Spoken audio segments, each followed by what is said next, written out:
On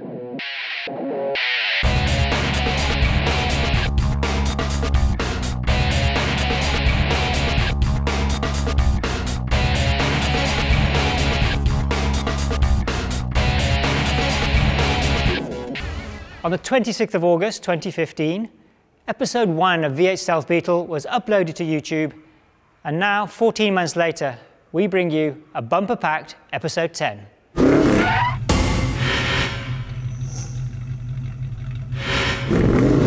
So the original plan was to build a V8 powered supercar in 6 months. Is this realistic? Is it achievable? Well, not really, because 14 months down the line, we're still here. And so if you're new to V8 Stealth Beetle, or you haven't been bothered to look at the previous 9 episodes, here's a very quick recap on the build so far. Well, the initial plan of building a V8 supercar in the guise of a Volkswagen Beetle hasn't changed. Look, we even had a little graphic to show us how it was going to work. But a lot of the details have changed. The first main thing to change was the engine choice. A Ford or a Chevy short block V8 was changed for an Audi V8 bi-turbo. If you're going to build a Volkswagen Beetle, why not put in an Audi engine? At least it's all from the same stable.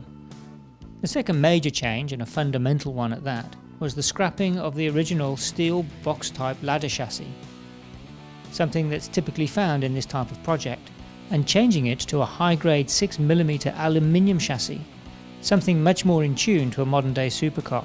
But before any aluminium was laser cut, all the design work was done first of all in plywood. And this certainly brought a little bit of humour into the workshop. The ongoing process of the aluminium chassis development continues, and I think that just about brings us up to date. So let's go and have a look and see how things have progressed in the workshop.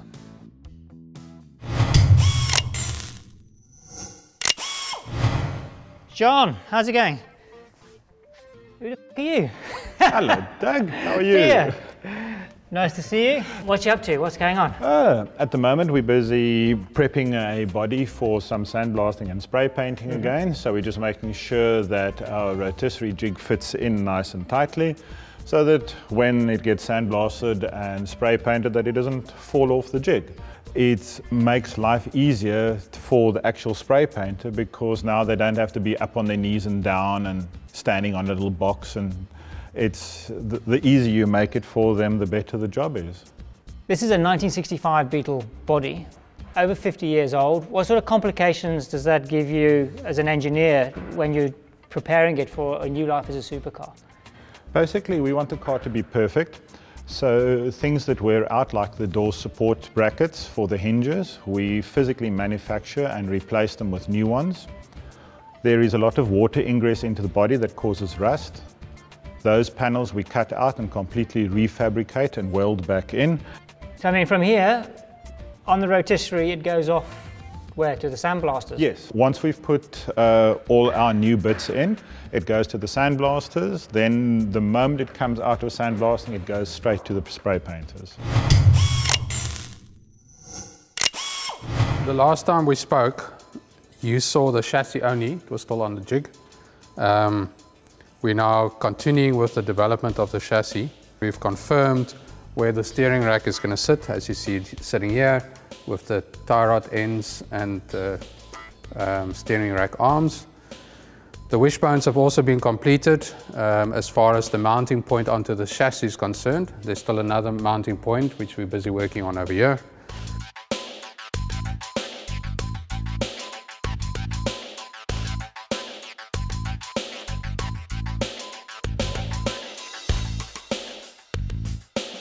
The brake booster has been confirmed, and some of the hoses, etc. around here. We now have the center tunnel in place. We have the structure here bolting onto the body. And this will be a fixing point for strength, but also somewhere where we can run additional gauges, switches, etc. On the right, you can see the pedal box starting to take shape. It's not the completed pedal box. And these humps that you see here is above the lower wishbones front suspension that you've seen in previous episodes. Up here we have a template of the future dashboard. This will be made out of mild steel, get welded onto the body, and the 2 gauges will be sitting over here. Probably a push button on the side, 1 or 2 switches here, and then the whole steering arm, or sorry, the steering shaft and stalks, etc. will be sitting up here, obviously with the steering wheel over here.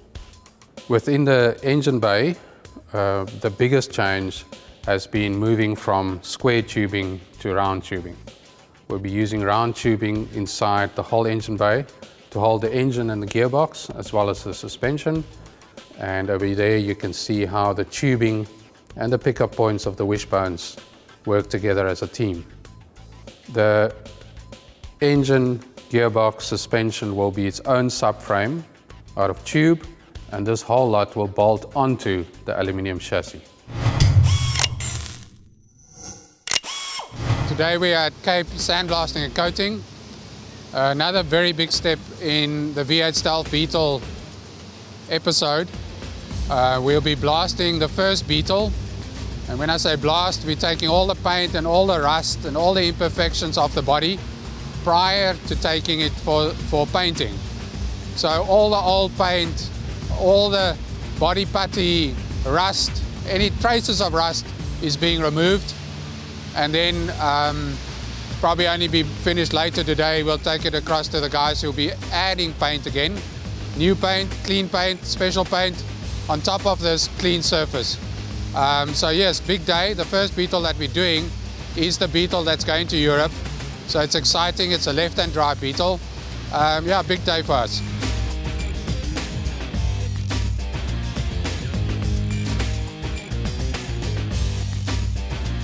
We're busy sandblasting the Beetle at the moment.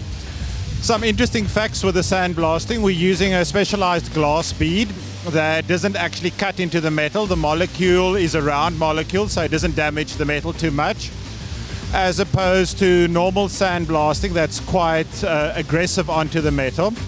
The pressures that the actual glass beads come out at, they come out at about 5 bar of pressure at the nozzle of the machine. Considering that the nozzle of this machine is about that big, and considering that you've got 2.5 bar in your car tire with a little nozzle that's the size of your pinky toe, it's a hang of a lot of pressure.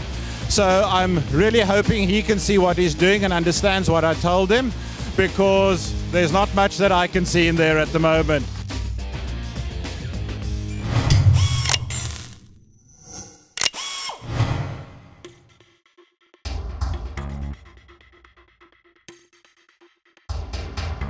I'm Kobus Engelbreg. I'm 45 years in a trade. I'm a qualified panel beater and spray painter. And I started a business in '95 on my own. We do more panel beating and spray painting, mostly for insurance people. And we start doing bikes as well now. They sandblasted all the old paint off. So now we start cleaning it. And we're going to put epoxy primer on to seal the metal off and for grip as well. And then we're going to do the dents and stuff, and then we're going to spray it. After the end of this process, the car will look like a new one. Old face, but a new look.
Jan, nice to see you again. I can just see 2 Volkswagen Beetle bonnets in the background there, looking very cool. What's been happening on the front end of the V8 Stealth Beetle in the last couple of months? Doug, we've basically clarified, confirmed finalized the design of the front suspension, which is a fantastic step to have achieved. We're busy with the radiator, and as you know, the Beetle has got a bit of a complication. It's got this beautiful curve, but very little space for a radiator. Now initially we had quite a long radiator in here. The complication of that is that when the front wheel turns, the tire will rub against the radiator. So we've had to go for something narrower, which is something like this. So this guy will slide in here, even though we need to change the height of it. This is approximately where the radiator is going to end up. Once we've confirmed the exact position of the radiator, we'll definitely have to change the height, so we'll probably lose the top 10 rows of this particular core. And then we fabricate 2 tanks on the side, which is for the water in and the water out. Once we've done all that, one of the things that we will need is a nice big fan, which will be mounted onto the radiator. The fan is only there to suck air through the radiator when the vehicle's not moving. Obviously, when it's moving, the air gets forced through the radiator operates. When you're sitting in traffic, the temperature rises, there's no more airflow, hence the big fan that then bolts onto the air. So I've just been focusing on the shock absorber, the front shock. What's been going on here? Is this a standard piece of kit? Doug, to be quite honest, it's standard and it's not standard. Due to the European regulations, the vehicle has to go to Europe with OEM components. Now, the standard OEM component would look very similar to this, but the coil is enormous. The coil is extremely wide and extremely big because it was designed for a completely different vehicle. So we've had to change this, and we've had to put a different coil in, different retainers, different shock mount for use in our Beetle. We've got very limited space here because of the wheels sitting right here, and as you can see, the chassis sitting right here. So yes, it's standard and it's not standard. So there you have it, episode 10, done and dusted. Our biggest episode yet. Hope you've enjoyed it. Episode 11 is planned, it's on the way. And in episode 11, we'll be getting a visit from Chris from Germany. And we will be getting the body back from the paint shop. And we'll be able to finally weld the aluminium chassis. And I think John Dusty needs to get himself a t-shirt, eh? Absolutely.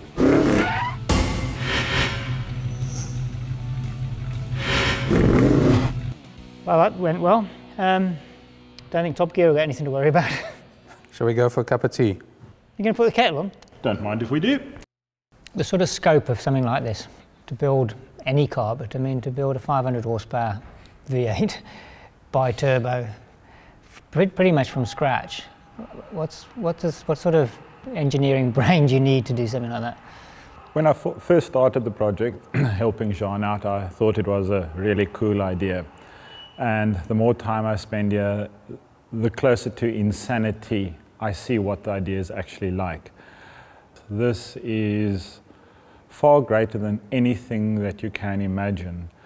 The thinking style, the thinking pattern, the foresight, the insight, and the aptitude are just, I don't have enough adjectives to explain what actually goes on. And I think that's why big car companies have 12 engineers on the front suspension only, and another 12 on the rear suspension, and another 12 on some other aspect of the car. And here we have a Jean on all aspects of the car. And considering his background of being a master sculptor as well, that comes into play, because the big idea is that this is the biggest sculpture he's ever done. To have a synergy between engineering and a work of art takes a certain individual with a very dynamic mindset. And Jean has got that. Now, initially, I thought, from my view, it was really going to be a once-off. You know, it's going to be build a supercar, stick the Beetle bonnet, the Beetle body on top, and that's it.